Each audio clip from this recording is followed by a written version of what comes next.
ये कहानी चार भाइयों की है। चारों भाई बहुत होशियार थे। उनकी उम्र 15 से 20 वर्ष के बीच थी। एक बार चारों भाई अपने मामा के घर दूसरे गांव जा रहे थे।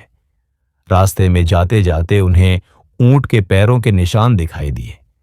थोड़ा आगे चलने पर उन्हें एक व्यक्ति अपनी तरफ आता दिया। जब व्यक्ति उनके पास आया तो उसने चारों भाइयों से पूछा, मेरा ऊंट कहीं खो गया है, क्या तुम्हें आस-पास ऊंट कहीं दिखलाई दिया है? चारों भाई में सबसे बड़े भाई ने पूछा, क्या ऊंट का एक पैर टूटा है?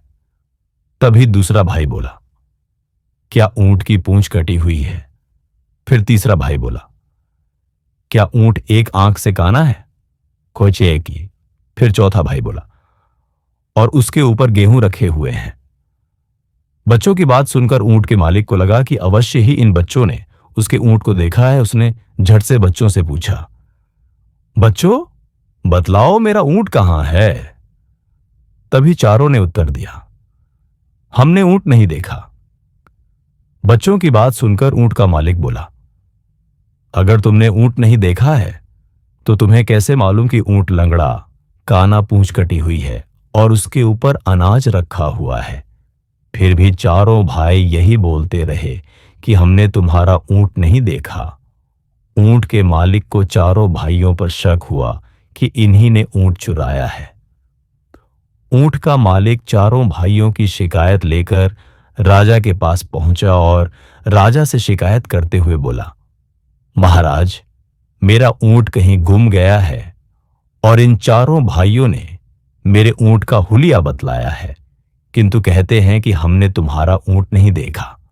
मुझे शक है कि इन चारों ने ही मेरा ऊंट चुराया है। राजा ने चारों भाइयों से पूछा कि जब तुमने ऊंट देखा ही नहीं है तो तुम्हें ऊंट का हुलिया कैसे मालूम है? तभी सबसे बड़ा भाई बोला, महाराज, हम जहां से जा रहे थे उस रास्ते पर ऊंट के पैरों के निशान थे। एक पैर के निशान कुछ उभरे हुए थे, बाकी 3 पैरों के निशान गहरे थे।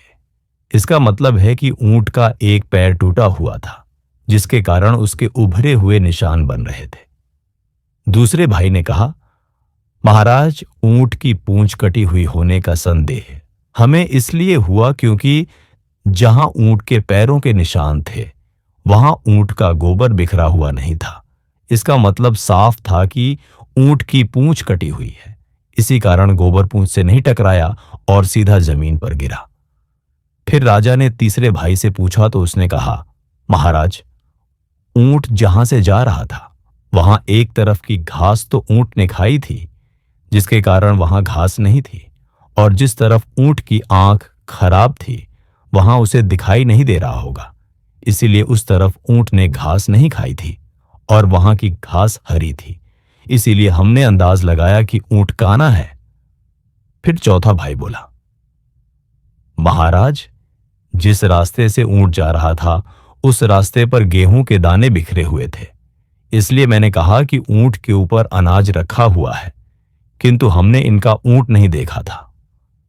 चारों के उत्तर सुनकर उनकी बुद्धिमत्ता पर राजा बहुत प्रसन्न हुआ और चारों भाइयों की समझदारी देखकर राजा ने चारों भाइयों को अपने सलाहकार मंडल में जगह दे दी और उन चारों भाइयों ने अपनी सूझबूझ से ऊंट को भी ढूंढ निकाला।